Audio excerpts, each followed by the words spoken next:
এ দেশের ইসলাম এ শব্দটা যারা বিশ্বাস করে আমি দেখতে পাচ্ছি সব এখন এক হয়ে গেছে। এটা যে কত বড় আনন্দের খবর। এদেশে যারা শুধু টুপি মাথায় দেয়, আন্তর্জাতিক যে ষড়যন্ত্রগুলো চাপগুলো আছে ওটা তো মোকাবেলা করা যাবে ইনশাল্লাহ ইমানের দ্বারা। কিন্তু যেটা দেখতে পেলাম এই কয়েকদিনে, এটা যদি অব্যাহত থাকে আর শুধু টুপিওয়ালা মানুষগুলো যদি এক হয়ে যায়, আগামীর বাংলাদেশ আল্লাহ কোরআনের হাতে তুলে দেবে। 5 তারিখের আগ পর্যন্ত এই দেশে কোরআন দিয়ে ইসলাম দিয়ে দেশ চলুক, এরকম জনসংখ্যা মাত্র ছিল 100 জনের 20 জন। 16 থেকে 20 জন এই পার্সেন্টেজ আমরা জরিপে পেয়েছিলাম। তো 5 থেকে গত 2 দিন আগের একটা জরিপ পেয়েছি 22 তারিখের, এমাত্র 16 থেকে 17 দিনে এই দেশে এখন 35 জন, 100 জনের 35 জন মানুষ চায় যে কোরআন দিয়ে দেশ চলুক।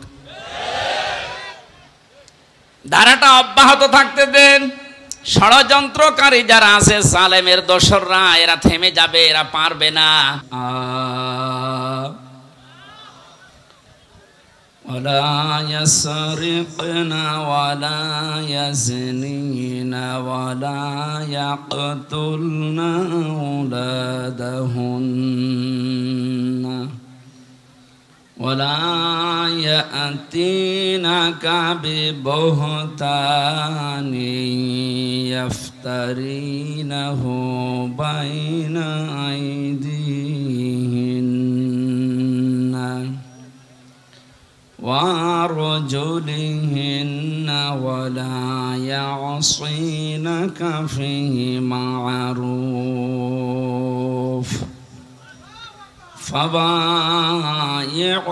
فبايعهن واستغفر لهن الله إن الله غفور رحيم صدقت يا ربنا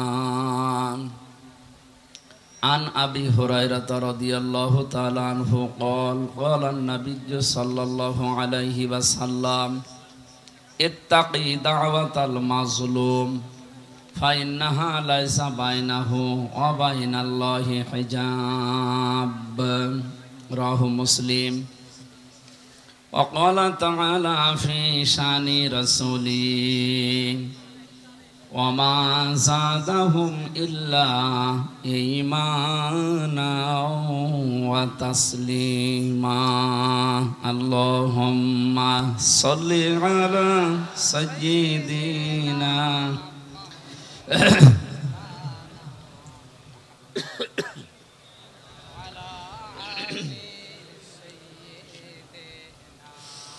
সঈদ ভাইয়ের মা, মগধ ভাইয়ের মা, রায়হান ভাইয়ের মা,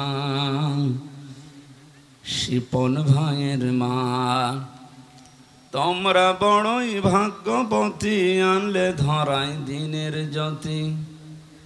সালাম জানাই তোমায় ফেরেশতা মা, সালাম জানাই তোমায় ফেরেশতা। আলহামদুলিল্লাহ। বাংলাদেশের ঐতিহ্যবাহী জেলা পাবনা, চাটমোহর থানার অন্তর্গত সমাজ আলোক বর্তিকা ফাউন্ডেশনের উদ্যোগে প্রথম বাৎসরিক তাফসিরুল কোরআন মাহফিলের স্বনামধন্য সভাপতি,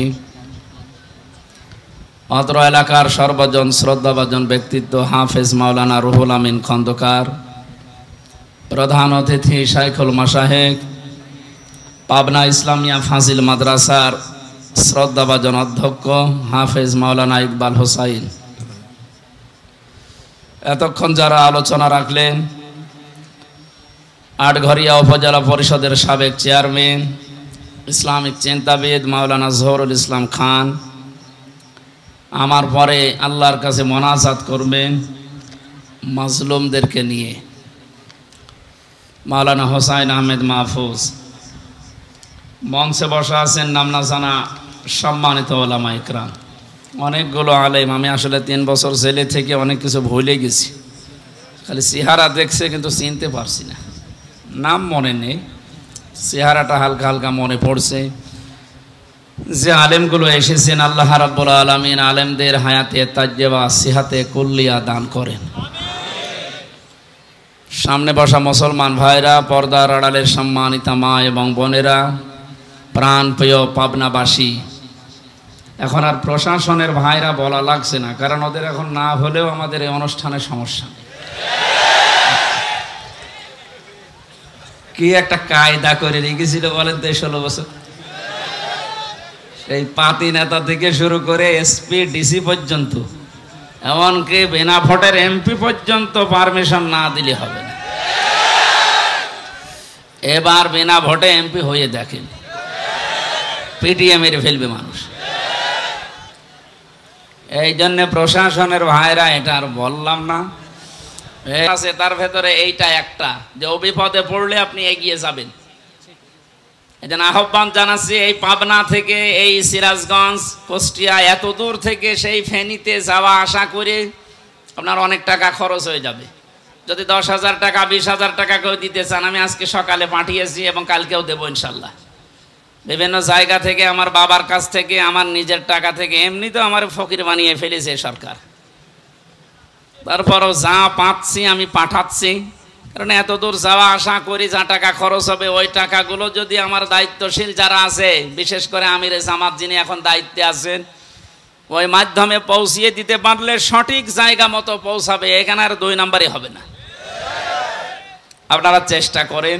আমি তাফসিরুল কোরআন মাহফিল লিখেছেন, তাফসির করবো ইনশাআল্লাহ। যে আয়াত পড়েছি, একটা গুরুত্বপূর্ণ বিষয় এখানে আল্লাহ আলোচনা দিয়েছেন। আমি পয়েন্ট আকারে কথা বলবো, কিন্তু 4-5 মিনিট সময় নিচ্ছি। একটু আপনার রাগ না করে একটু ওদের দিকে চোখ বন্ধ করে ভাবেন যে আপনি এখানে বসে আছেন আর ওরা হাসতেছে। একটা টুকরা খাবারের জন্য কি হাহাকার দেখলাম, এই জন্য ওই দিকে তাকিয়ে যার যতটুকু সামর্থ্য আছে একটু এগিয়ে আসা লাগবে। 4-5 মিনিট যা পারেন, এটা একটা ইবাদত। এখন যেটা চলছে এইটাও ইবাদত, ওই যা করবেন ওইটাও ইবাদত। কিন্তু ইবাদত মনে করে যদি 2 টাকা থাকে 2 টাকা দিয়ে দেবেন। যারা যাচ্ছে মাত্র 4 থেকে 5 মিনিটে, মাওলানা হোসেন কই, আপনি একটু মাইকটা হাতে নেন তো ভাই, আমার আর গলা নষ্ট করে লাভ নেই। ও তো আবার ওই যে টাকা কালেকশনের উস্তাদ, তো হাওয়া মাওয়া দিতে পারে, একটু হাওয়া দিক নেন। আসসালামু আলাইকুম ওয়া রাহমাতুল্লাহ।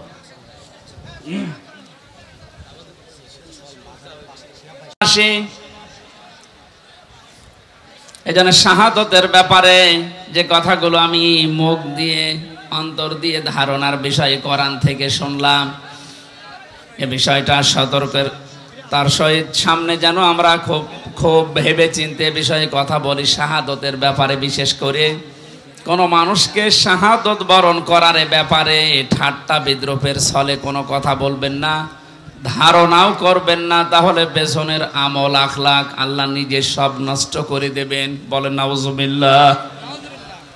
কোরআনে কারীম যেভাবে মানুষের সামনে উপস্থাপন করতে হয়, এটা আল্লাহ আমাদেরকে শিখিয়েছেন। আমরা আল্লাহর ওই ধরনটা সামনে নিয়ে এসে কোরআনে প্রবেশ করছি। আল্লাহ পাক বলেন, কিতাবুন উনসিলা ইলাইকা ফালা ইয়াকুন ফি সাদরিকা হারাজুম মিনহু লিতুনযিরা বিহি ওয়া যিকরা লিল মুমিনিন। আল্লাহু আকবার। এই কথা বলা যাবে না ভাই।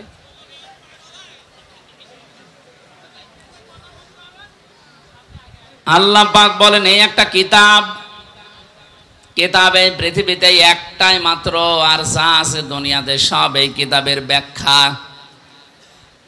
এজন্য দল মত নির্বিশেষে কোরআনে কারীম এটা একটা কিতাব। এই কিতাবের ব্যাপারে আমাকে আগে জানা লাগবে। এখনই যদি চোখ বন্ধ হয়ে যায়, কবর রাখার সঙ্গে সঙ্গে ফেরেশতারা পরপর 3টা প্রশ্ন করবে।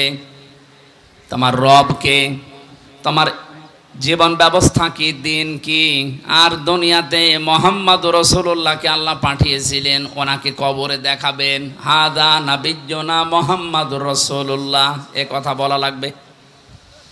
3টি প্রশ্নের সঠিক জবাব যদি কেউ দিতে পারে, আমি হাদিসে পড়েছি, বিশ্বনবী জানিয়েছেন সঙ্গে সঙ্গে ফেরেশতারা কিন্তু জিজ্ঞাসা করবে এটা পেলে কোথায়? এই যে বললে রব আমার আল্লাহ, দিন আমার ইসলাম, এটা মুহাম্মাদুর রাসূলুল্লাহ, এগুলো কোথায় পেয়েছো তুমি?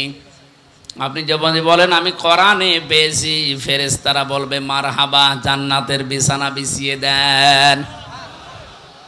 আর যদি বলেন না কোরআনে পাইনি, আমি লালনের জীবনী পেয়েছি, দাঁত মুখ যা ছিল সব খুলে ফেলবে। পৃথিবীর কোন কিতাব ফেরেশতারা চেনে না, শুধুমাত্র এই কোরআন শরীফ চেনে। জানে আজকে যখন আপনি স্বাধীনতার শোক অনুধাবন করছেন, পাচ্ছেন যে স্বাধীনতার আনন্দ কি, এই আনন্দকে আরো বহুগুণ বৃদ্ধি করার জন্য কোরআনের সাথে সম্পর্ক তৈরি করা দরকার।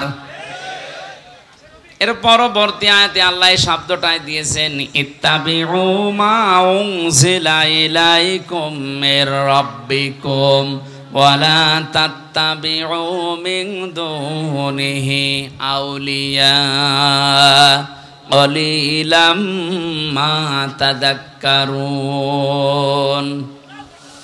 আল্লাহ বলেন সবাই মিলে অনুসরণ করো, ইত্তেবা করো। এই জন্য ডাক্তার শফিকুর রহমানের ডাকে সাড়া দিয়ে আজ বাংলাদেশের দিকে তাকান। এই 5 তারিখের পর থেকে আজকের এই 24 তারিখ, এই কয়েক দিনের ভেতরে দেশের ইসলাম এই শব্দটা যারা বিশ্বাস করে আমি দেখতে পাচ্ছি সব এখন এক হয়ে গেছে। এটা যে কত বড় আনন্দের খবর। এদেশে যারা শুধু টুপি মাথায় দেয়, আন্তর্জাতিক যে ষড়যন্ত্রগুলো চাপগুলো আছে ওটা তো মোকাবেলা করা যাবে ইনশাল্লাহ ইমানের দ্বারা। কিন্তু যেটা দেখতে পেলাম এই কয়েকদিনে, এটা যদি অব্যাহত থাকে আর শুধু টুপিওয়ালা মানুষগুলো যদি এক হয়ে যায়, আগামীর বাংলাদেশ আল্লাহ কোরআনের হাতে তুলে দেবে। 5 তারিখের আগ পর্যন্ত এই দেশে কোরআন দিয়ে ইসলাম দিয়ে দেশ চলুক, এরকম জনসংখ্যা মাত্র ছিল 100 জনের 20 জন। 16 থেকে 20 জন এই পার্সেন্টেজ আমরা জরিপে পেয়েছিলাম। তো 5 থেকে গত 2 দিন আগের একটা জরিপ পেয়েছি 22 তারিখের, এমাত্র 16 থেকে 17 দিনে এই দেশে এখন 35 জন, 100 জনের 35 জন মানুষ চায় যে কোরআন দিয়ে দেশ চলুক। ধারাটা অব্যাহত থাকতে দেন। ষড়যন্ত্রকারী যারা আছে, সালেমের দোসররা, এরা থেমে যাবে, এরা পারবে না। এভাবে যদি আর কিছুদিন চলে, দেখবেন 100 জনের 51 জন এই দেশে ইসলাম চলবে, এ কথা বলতে বাধ্য হবে। দেশে বাইরে সব মিলিয়ে অনেকে নারীদেরকে আজ জুজুর ভয় দেখাচ্ছে ইসলাম সম্পর্কে, বিশেষ করে জামাতে ইসলামী বাংলাদেশ সম্পর্কে, যে এরা যদি চায় তোমাদেরকে একেবারে ঘরের ভেতরে বন্দি করে রাখবে ফাতেমার মতো। কে বলেছে আপনাকে? এটা ডাহা মিথ্যা কথা। মুহাম্মদুর রাসূলুল্লাহর আদর্শ অনুসরণ করে যারা এই দেশে দিন কায়েমের শপথ নিচ্ছে, আল্লাহর কসম এখন অনেক নাস্তিক পর্যন্ত বলতে বাধ্য হচ্ছে যদি এদের হাতে দেশটা 5 বছর দেওয়া যায়, নারীরা থাকবে জান্নাতে। আলেমদের এই ঐক্যবদ্ধ দৃশ্য দেখে আমার অনেক ভালো লাগছে। আমি একটা আশা পাচ্ছি সামনে, অন্য কারো লাগবে না, শুধু টুপিওয়ালারা এক হয়ে গেলে এদেশে ইসলাম কায়েম হবেই। বিশ্বনন্দিত মুফাসসির কোরআনে কারিমের পাখি বলা হয় যাকে, শহীদ আল্লামা দেলাওয়ার হোসেন সাঈদীর সারা জীবনের স্বপ্ন ছিল, আল্লাহ তুমি কোরআন দিয়ে চললে কেমন দেখা যায়, এ দেশটা একটু দেখাও। উনি দেখতে পারেন নাই, বিদায় নিয়েছে জালেমদের অত্যাচারে।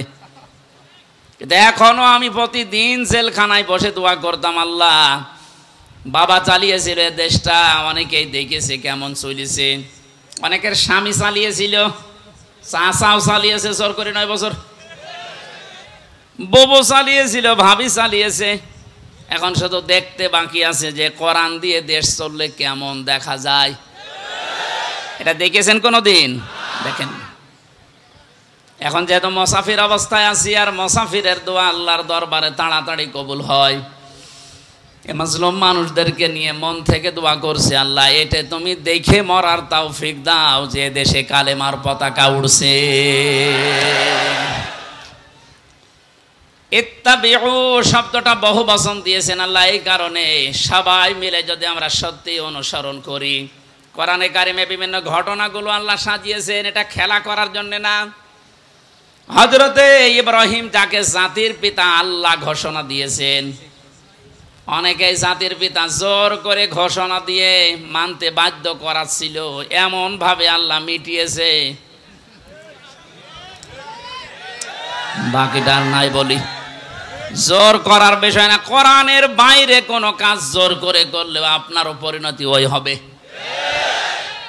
আপনি যাকে ঘোষণা দিচ্ছিলেন যে উনিও, আল্লাহ যাকে ঘোষণা দিয়েছে ১৫০০ বছর আগে কোরআনে, ওইটা আপনি পাল্টিয়ে ফেলেছিলেন। এখন বিভিন্ন রোড, ঘাট, ব্রিজ, কালভার্ট, সেতুর সামনে যেখানে লেখা ছিল যে অমকের নাম, সেখানে এখন আমাদের আসল জাতির পিতা যেটা আল্লাহর ঘোষণা দেওয়ার নাম দেখা যাচ্ছে। উনি ওনার সন্তানকে নিয়ে যেদিন জবাই করবেন, কোরআনে কারীম জানিয়েছে ফালাম্মা আসলামা ওয়া তাল্লাহু লিল জাবিন। সভাপতি আজকের আলেম মানুষ, আসলামা দিয়ে বচন দিয়েছেন আল্লাহ। প্রতিটি শব্দ কোরআনে কারিমে গবেষণার দাবি রাখে। আল্লাহ আসলামা দিয়ে বচন দিলেন কেন? রব্বুল আলামিন জানাতে চেয়েছেন হযরতে ইব্রাহিম, আমি আল্লাহর আদেশ এই দুনিয়ায় 50টা পরীক্ষা করেছি, 50টায় পাস করেছি। তার ভেতরে 9 নাম্বার পরীক্ষা ছিল তার সন্তান জবাই করা। ওনারে আদেশ দেওয়ার পরে উনি যেহেতু পাস করে পরীক্ষা নিলে, যদি বলতো আমি জবাই করব, সন্তান ইসমাইল যদি বলতেন না আমার এই জীবন আমি দেব না, তাহলে জবাই করা সম্ভব হতো? আল্লাহর বিধানটা পালন করা সম্ভব হতো? বলেন। এদিকে ইসমাইল নবী জলদি বলতেন আল্লাহ তুমি আদেশ দিয়েছো, আমি রাজি আছি, বাবা আপনি আরম্ভ করেন। হযরতে ইব্রাহিম নবী যদি বলতেন না, 83 বছর থেকে 90 বছর পর্যন্ত অপেক্ষা করে একটা সন্তান পেলাম, আমি জবাই করব না, তাহলে আল্লাহর বিধান পালন হতো? আল্লাহ আসলামা দিয়েছেন এই কারণে যে দুইজনেই যখন এগ্রি হয়ে গেছে, রাজি হয়ে গেছে আল্লাহর বিধান মানতে, তখন আমার আল্লাহর বিধানটা কায়েম করা সম্ভব হয়েছে। এই 56,000 বর্গ মাইলের এই দেশে কারো লাগবে না, শুধু যারা টুপি মাথায় দেয় আমরা, এই মানুষগুলো যখন ঐক্যবদ্ধ হওয়া আরম্ভ হয়ে গেছে, এটা এই দৃশ্যটা আর কিছুদিন চলতে দেন। আমি তো দেখতে পাচ্ছি ইব্রাহিম ইসমাইল যেভাবে আল্লাহর বিধান কায়েম করতে পেরেছিলেন, আমরাও চর্ম চোখে দেখতে পাবো। এজন্য কোরআনের কাছে আসেন। কোরআনের কাছে আসলে আপনার অনেক অজ্ঞতা দূর হবে, কুসংস্কার, বেদাত এগুলো বিদায় নেবে। আল্লাহ বলেন একটা কিতাব কেন দিয়েছি জানেন হে নবী? এটা দিয়ে মানুষকে সতর্ক করবেন, কিন্তু সতর্ক করার সময় আপনি কোনো ভয় পাবেন না। আপনার মনের ভেতরে যেন কোনো ভয়, ভীতি, সংশয়, সন্দেহ, দ্বিধা, দ্বন্দ্ব এইগুলো কাজ না করে। কারণ আজ হাজারো আলেম এই 15 বছর আমরা দেখেছি কোরআন দিয়ে এই কথা বলতো, কিন্তু ভয় পেয়ে আয়াত পড়তো, এক স্লিপ কেটে চলে যেত অন্যদিকে। এই যে আমার তাহেরি ভাই তো আয়াত পড়েছে কুল হুয়াল্লাহু আহাদ, এই আয়াত পড়েনি? অথচ আয়াতের তাফসীর এখানে আল্লাহর একাত্মবাদ সম্পর্কে আর রাসূলুল্লাহর রিসালাতের সাক্ষী সম্পর্কে আয়াতে বলা হয়েছে। এখানে যারা আলেম আছেন তাদেরকে একটু প্রশ্ন করছি, কুল হুয়াল্লাহু আহাদ এর ভেতরে রিসালাতের যে ঘোষণা আছে কোনটা বলেন তো?